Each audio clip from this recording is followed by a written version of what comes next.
तो कहानी शुरू होती है 1967 से और पहले सीन में हम अफ्रीका का जंगल देखते हैं जहां पर एक वायरस फैला होता है जिसका नाम है मोटाबा। यहां पर हम देखते हैं कि कुछ डॉक्टर्स और साइंटिस्ट यहां पर आते हैं और मुतासिर हुए पेशेंट्स का ब्लड सैंपल लेते हुए देखते हैं और उसके बाद वो वापस चले जाते हैं। और कुछ ही देर में हम देखते हैं कि अमेरिकन आर्मी के जनरल्स एक हुक्म जारी करते हैं जिसमें वो कहते हैं कि इस गाँव पर बम गिराकर तबाह कर दिया जाए ताकि वायरस को आगे फैलने से रोक सकें।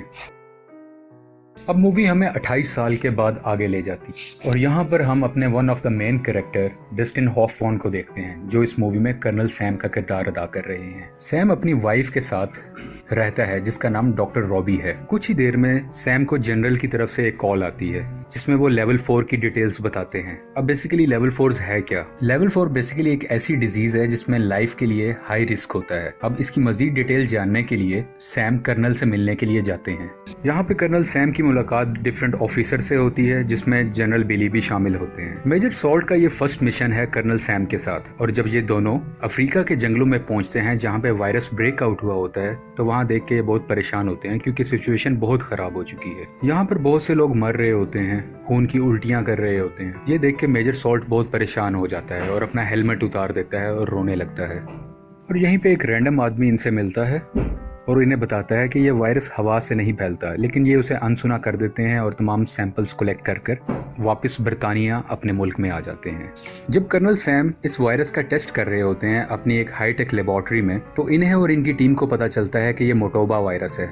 ये वही वायरस है जो आज से 28 साल पहले भी आया था। और ये भी पता चलता है कि ये वायरस बहुत तेजी से फैलता है, यानी कि 1 घंटे में डबल हो जाया करता है, दुगना हो जाता है। और अगर एहतियाती तदाबीर ना की जाए तो 24 घंटे के अंदर इंसान की मौत भी वाक़िया हो सकती है। और इस वायरस की एक अजीब बात ये भी होती है कि ना ये टच करने से यानी कि ना छूने से फैलता है और ना ही हवा से फैला करता है। मजीद इन्वेस्टिगेशन के बाद पता चलता है कि ये वायरस बंदरों से आया है और ये कोई ऐसा वायरस है जो मैन मेड है और इन बंदरों में किसी ने ये वायरस डाला गया है। और दूसरी तरफ हम देखते हैं कि साइंटिस्ट अभी भी अफ्रीका से बंदर लेकर अपने दूसरे मुल्कों की तरफ जा रहे हैं ताकि उन पर मेडिकली एक्सपेरिमेंट्स किए जा सकें। सैम अपने सीनियर्स को ये सारी बात बताता है।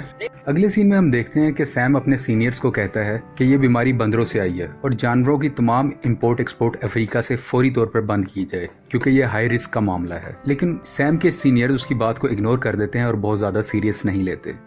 अब हम देखते हैं कि एक शख्स अफ्रीका के जंगलों से स्मगलिंग करके एक बंदर को कैलिफोर्निया लेके आता है और रास्ते में जब बंदर पानी पी रहा होता है तो वो पानी पीते हुए उस शख्स पर पानी की कुली कर देता है, यानी कि वो अपने मुंह से पानी उस शख्स पर फेंक देता है। ये जो बंदा इस बंदर की स्मगलिंग कर रहा होता है इसका नाम होता है जेम्स स्कॉट। जेम्स इस बंदर को बेचने के लिए एक एनिमल शॉप पे जाता है। जब वो बंदा इस बंदर को जांच रहा होता है तो बंदर अपने हाथ से खुरेद देता है जिसकी वजह से वो जख्मी हो जाता है और उसका थोड़ा सा खून भी आ जाता है।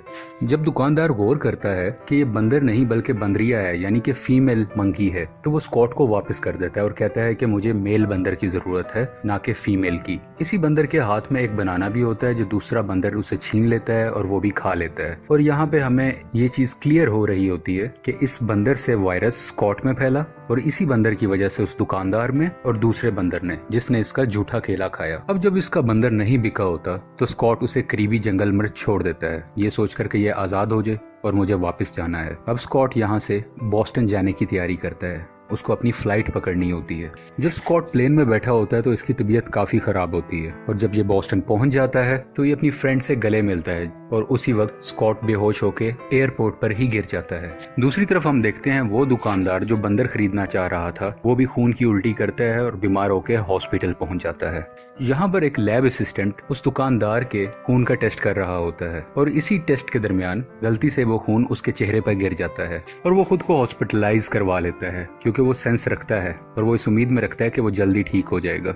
अगले सीन में हम रॉबी को देखते हैं जो कि कर्नल सैम की वाइफ है। ये पेशे से डॉक्टर होती है। जब रॉबी को स्कॉट के बारे में पता चलता है तो वो फौरन उससे मिलने के लिए जाती हैं, लेकिन जब तक वो पहुंचती हैं तो स्कॉट की डेथ हो चुकी होती है। और रॉबी जब स्कॉट का पोस्टमार्टम करती है तो उसके जिस्म के तमाम अंदरूनी हिस्से ऑलमोस्ट पानी से भर जाते हैं। उसने ऐसा केस पहले कभी नहीं देखा होता और वो ये बात अपने हस्बैंड सैम से भी शेयर करती है। रॉबी ये भी बताती है अगर ऐसा ही केस 24 घंटे में दोबारा आया तो हम हाई अलर्ट इशू कर देंगे। अब हम ये देखते हैं कि वही लेबोरेटरी वाला असिस्टेंट अपनी फ्रेंड के साथ सिनेमा में मूवी देखने के लिए जाता है। वहाँ पर इसकी तबीयत थोड़ी सी खराब होती है और वो जोर जोर से खांसने लगता है, जिसकी वजह से वायरस दूसरे लोगों तक पहुँचने लगता है। लेकिन इसे इस चीज़ का रियलाइजेशन बिल्कुल भी नहीं होती। वो इसे एक नॉर्मल कफ समझ रहा होता है अब तक। और वो जब पानी पीने के लिए बाहर जाता है तो वहीं पे गिर जाता है और ये भी हॉस्पिटल में चला जाता है। कॉट और लेबोरेटरी वाला इंसान सिर्फ बीमार नहीं होते, बल्कि बहुत से लोग और भी बीमार होना शुरू हो जाते हैं। आहिस्ता आहिस्ता ये बीमारी फैल रही होती है और जिस हॉस्पिटल में सबसे ज़्यादा ऐसे केसेस मौजूद होते हैं वहाँ पर डॉक्टर रॉबी अपनी टीम को लेकर जाती है। दूसरी तरफ कर्नल सैम भी कैलिफोर्निया पहुंच जाते हैं, क्योंकि कैलिफोर्निया में सबसे ज़्यादा बीमारी फैल रही होती है। अब हम ये भी देखते हैं कि ब्रिगेडियर जनरल बिली फोर्ड अपने एसोसिएट से बात कर रहे होते हैं। उनके एसोसिएट उन्हें कहता है कि कैलिफोर्निया को तबाह करना ही सोल्यूशन है ताकि ये वायरस दूसरे शहरों में ना फैले। लेकिन बिली फोर्ड कहता है कि नहीं, हम सबको बचाएंगे।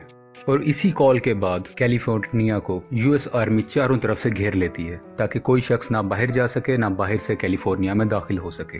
जब सैम और रॉबी मिलते हैं तो इन्हें पता चलता है कि वायरस हवा से भी फैला करता है, क्योंकि ये वायरस उस शख्स को भी हुआ था जो वायरस वाले लोगों के करीब बिल्कुल भी नहीं था। पूरी टीम आपस में मिलती है और ये बात को फाइनलाइज करती है डिफरेंट एक्सपेरिमेंट्स के थ्रू कि ये वायरस हवा से भी फैल सकता है और इसके अलावा ये एनिमल की वजह से आया है। शहर के हालात बहुत खराब होते हैं, बहुत अफरा तफरी की कंडीशन होती है। कुछ लोग भागने की भी कोशिश करते हैं, लेकिन आर्मी इंटरफेयर करती है और किसी को बाहर नहीं निकलने देती और सबको एक कैंप लगाकर क्वारंटाइन कर देती है। और हम सब क्वारंटाइन का मतलब जानते ही हैं कि इन्फेक्टेड पेशेंट्स या जिन पर कुछ शक हो उनको बाकी लोगों से कुछ अलग रख, जिसकी वजह से वायरस और ना फैले और दूसरे शहर भी महफूज रहें।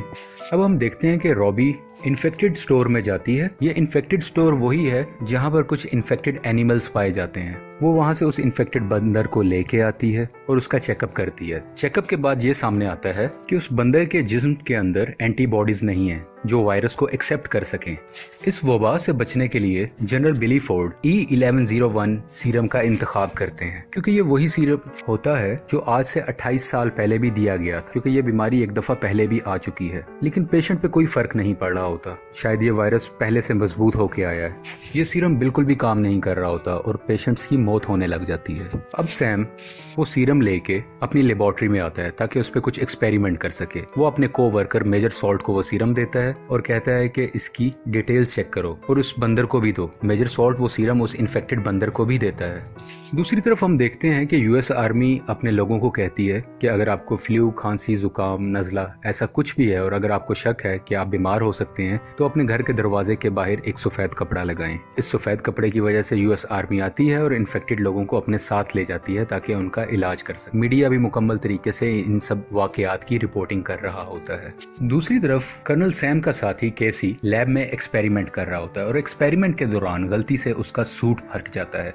ये एक प्रोटेक्टिव सूट है और फटने के बाद इसकी प्रोटेक्शन बिल्कुल नहीं है, क्योंकि वो वायरस के बिल्कुल करीब होता है तो ये वायरस उसके अंदर भी आ जाता है, लेकिन वो इस वायरस का किसी से जिक्र नहीं करता। दूसरी तरफ हम देखते हैं कि यूएस प्रेसिडेंट एक मीटिंग कर रहे होते हैं और इसी मीटिंग के दरमियान वो जनरल जो बिली को कह रहा था कि हम कैलिफोर्निया को तबाह कर देते हैं वो यहाँ पे मौजूद होता है और वही जनरल प्रेसिडेंट से कैलिफोर्निया को तबाह करने की इजाजत ले लेता है। यानी कि अब हुकूमत की तरफ से ऑर्डर है कि कैलिफोर्निया को तबाह कर दिया जाए, क्योंकि अगर बम गिरा के इसे तबाह ना किया गया तो ये बीमारी दूसरे शहरों में भी फैल जाएगी। और ये कहीं से सेंस नहीं बनती कि कैलिफोर्निया के 27,000 लोगों को बचाने के लिए हम अमेरिका के लाखों लोगों को रिस्क में डाल दें। यहाँ पे कर्नल सैम और उसकी वाइफ रॉबी आपस में बात कर रहे होते हैं और उनकी नजर एकदम बंदर पर जाती है जो बिल्कुल एक्टिव होके खड़ा होता है और खेल कूद रहा होता है। वो इसे देख के बहुत खुश होते हैं और थोड़े से एक्सपेरिमेंट के बाद ये बात जानते हैं कि ये सीरम E1101 जो इस बंदर को दिया था ये इस बीमारी की एंटीडोट है। ये वही सीरम था जो अफ्रीका के लोगों को ठीक करने के लिए बनाया गया था। लेकिन कैलिफोर्निया में ये वायरस बहुत लेवल तक फैल चुका है, इसलिए यहाँ पे ये बहुत लोगों पर असर नहीं कर रहा। ये एंटीडोट बिल्कुल काम नहीं आ रही, जिसकी वजह से लोगों की मौत वाक़या हो रही है। और यही लैब में कैसी, जिसका सूट फटा होता है, उसको दिल का दौरा पड़ता है। कैसी के तमाम साथी इसको लेकर नियरेस्ट हॉस्पिटल में चले जाते हैं और उसको वहाँ पे एडमिट कर देते हैं।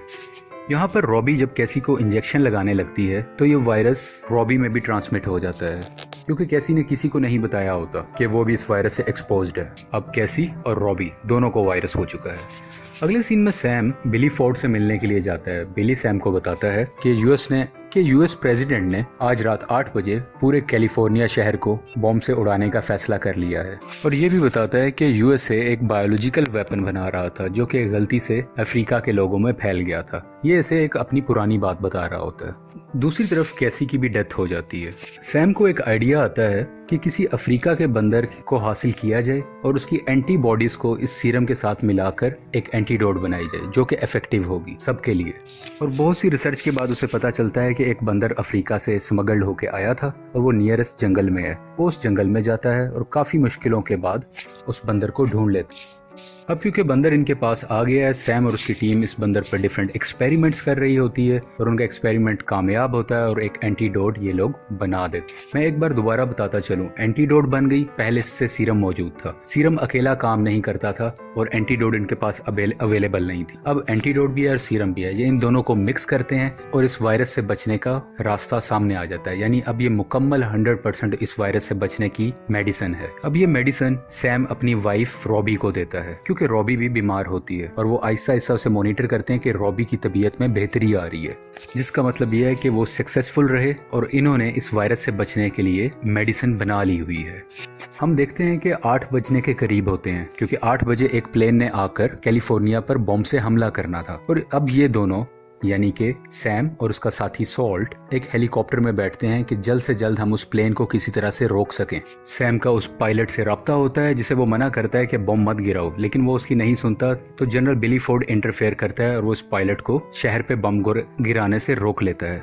दूसरी तरफ हम देखते हैं कि बिली फोर्ड उस जनरल को भी पकड़वा देता है जिसने प्रेसिडेंट को गलत इन्फॉर्मेशन दी थी कि इस बीमारी के कोई सीरम नहीं है या कोई एंटीडोट नहीं है, जबकि रिसर्च वर्क हमारी बहुत कंप्लीट काम कर रही थी और इसका सीरम बन चुका है। और रूल के मुताबिक अगर ऐसा कुछ सिलसिला हो तो कभी भी शहर पर बॉम्ब नहीं गिराया जा सकता, जो कि जनरल डोलंड ने अपने प्रेसिडेंट से छुपाया था। फॉल्स स्टेटमेंट की वजह से जनरल डोलंड को गिरफ्तार कर लिया जाता है।